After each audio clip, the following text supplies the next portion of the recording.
FYI, this story just came in if you want to show it on what just happened. Ukraine and the Russia foreign minister met together. I don't know if you guys saw that video.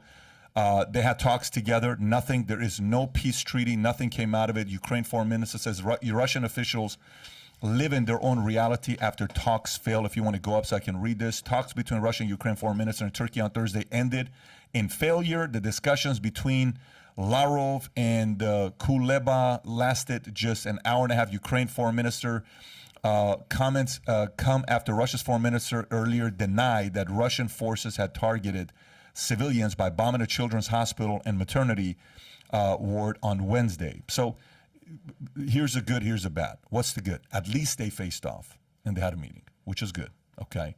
There is some progress going on, okay? Just the fact that they're willing to do that, I feel is progress.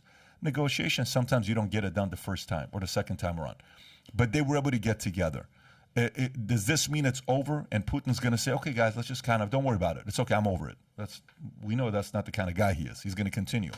But I don't know. I don't know with all this stuff that's going on right now, at what level are we going to see this slowing down? All I know is I'm a little bit more hopeful than I was 2 days ago with the fact that these guys had to sit down. What do you think? Yeah, there's a really interesting article that is out on the Federalist about war games. There are over 100 times in the last 10 years, there have been simulations of what happens when Russia invades Ukraine. Does this draw in the United States? Does this draw in NATO? Does this result in nuclear war? And this guy was a part of it. He was a part of these war games. And he said every single time it resulted in nuclear war, because when Putin feels boxed in, when he feels that his country or himself, if he feels mortally threatened, he unleashes a nuclear weapon.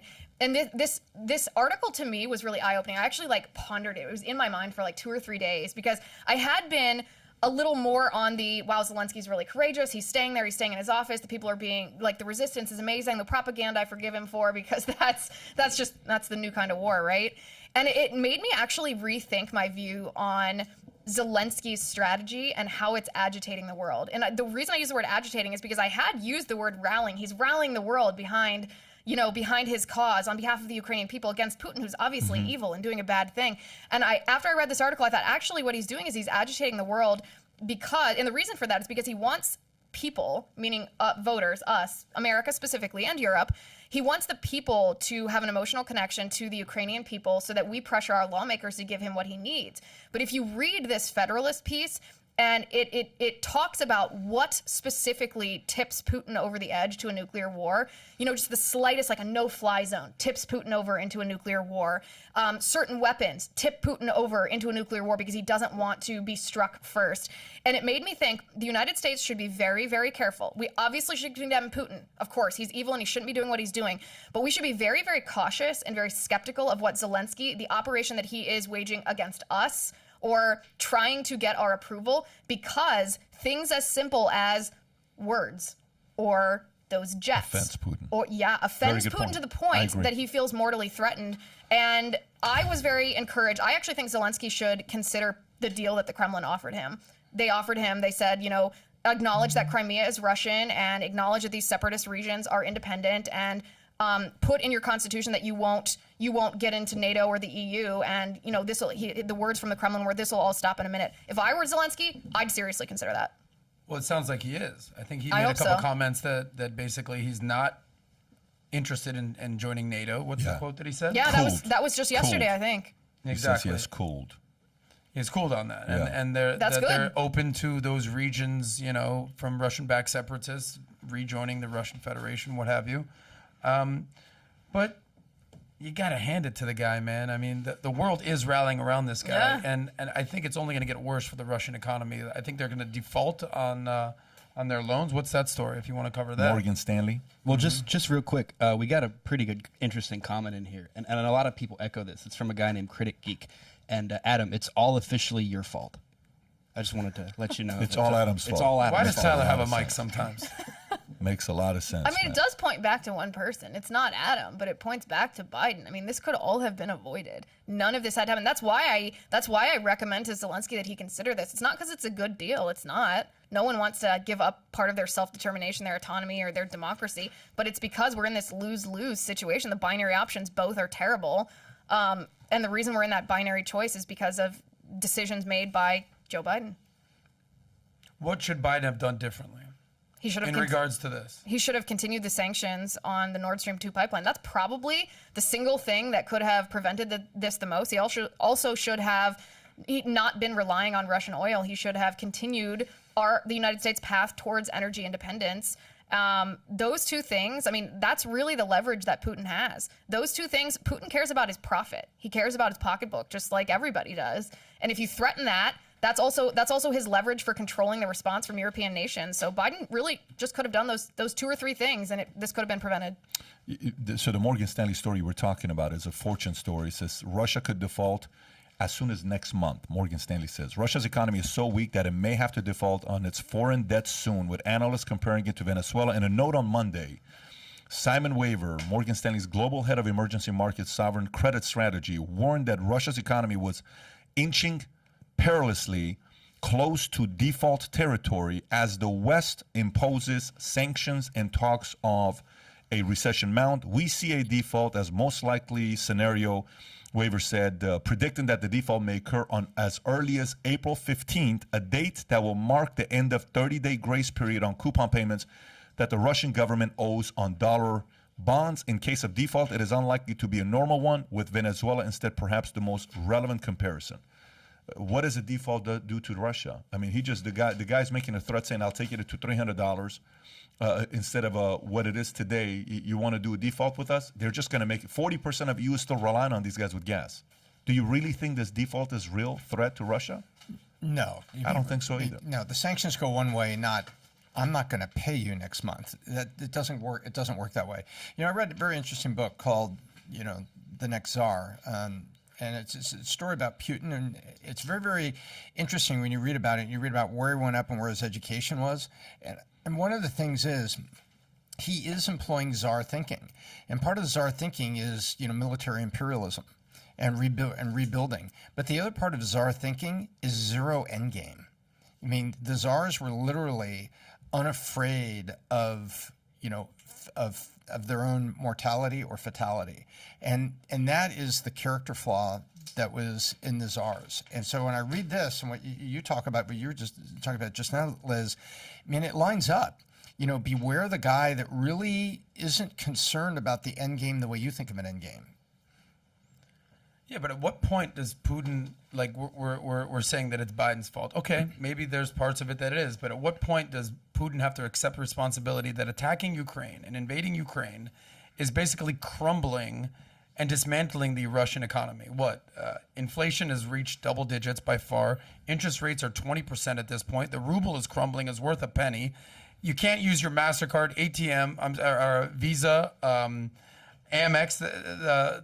The stores are closing. There's sanctions galore. I mean, at the end of the day, is it all worth it so you can take back parts of Russia that are, Russian-backed and speak Russian? At what point does Putin have to say, you know what? This isn't actually a good idea to do all this. You're applying Western thought of good, bad. That's not how he's thinking.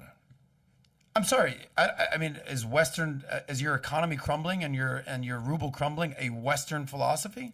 I don't think he's worried about it. How can you not? Well, if you're not accountable to your people, I mean, right? That's the problem with dictators and authoritarian, is when things are going badly for the people don't have the power to say, well, we're going to vote you out of office. We're going to hold you accountable. When someone's an authoritarian, they're going to live high on the hog, and it doesn't really matter if the people suffer. Mm-hmm. I actually had a really interesting conversation with Senator Ted Cruz. I co-host that new series, The Cloakroom, with him on Verdict Plus, and I asked him about Putin's mental state, because there have been some insinuations from people like Senator Marco Rubio or even Condoleezza Rice. She was on The View, and she said, listen, I interacted with Putin 5 or 6 times in person, and he's a killer, he's evil, but he's a rational actor as defined in foreign policy, meaning not a jihadist, not a death wish. He's a rational actor, but she said recently his behavior seems to be more erratic. It doesn't seem to be in that same vein. And so this obviously they didn't go into this much deeper on The View. And I thought, wow, we really should be talking about that exact comment. And so I asked Senator Cruz, I was like, listen, I have access to a lot of open source information. You have access to a lot of classified information. What's the psychoanalysis of Vladimir Putin? Is he still acting as a rational actor? And I mean, obviously he can't disclose super classified information, but he said, as far as he can tell, as far as he's seen, Putin is still acting as a rational actor if you understand what his ideology is, which should inform the world. It should inform the world what or how we react. And these sanctions, I mean, these sanctions, understand who they hurt the most too. They hurt not just the people, they hurt the oligarchs, and the oligarchs there control Putin. They're very influential. So You're saying that they control Putin? yeah, the oligarchs. He needs the support of the oligarchs. But then that goes to your point, though, what you said yesterday. So that meaning you. Who does he listen to? The oligarchs. Yeah, so you can't lose them. If they lose their minds, you saw what happened with the soccer thing the other day. Yesterday, the Britain soccer. Chelsea, Roman guys, Abramovich. David and is awake, the owner of the folks. Nets, too, had to sell the Nets and the Barclays Arena. He was a Russian because he had ties to Vladimir Putin. Well, he sold that 5 years ago. That wasn't recently. That was years ago. But now, I mean, think about what's happening to them right now. I mean, their yachts are being sunk. They can't go to the Riviera. They Right. can't send their children to elite universities around the globe. I mean, Roman Abramovich, sorry to cut you off, was actually sanctioned this morning, and now he can't sell the club for the £3 billion he wanted to sell it for. So my point initially was, I hope it's all worth it, Vladimir. Yeah. I hope all this is worth getting Crimea. That, you know, you're losing support in your country. You're losing support from the oligarchs. Your people are standing in bread lines, ATM lines. The ruble's worth nothing.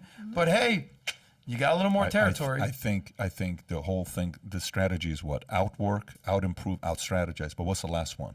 Outlast. This is a lasting game right now. This is all a stamina and fatigue game right now. Now, do you think this actually helps him outlast, or does this diminish his chances of outlasting? No. I think if Kremlin is making the request on what they want, I think he is waiting for Zelensky to burn out and fatigue and say, okay, fine, we'll make it work. Look what happened with Pashinyan from Armenia. Eventually he says, okay, let's sit down and talk. And they sat down with Azerbaijan and Putin and figured out a way to do it, right? And that happened very quickly. Not very quickly. It was about a month. I mean, it didn't take months and months and months and months. Pretty quickly in a war, guys, a month. But you're talking about, we still got a couple weeks left till April 15 default.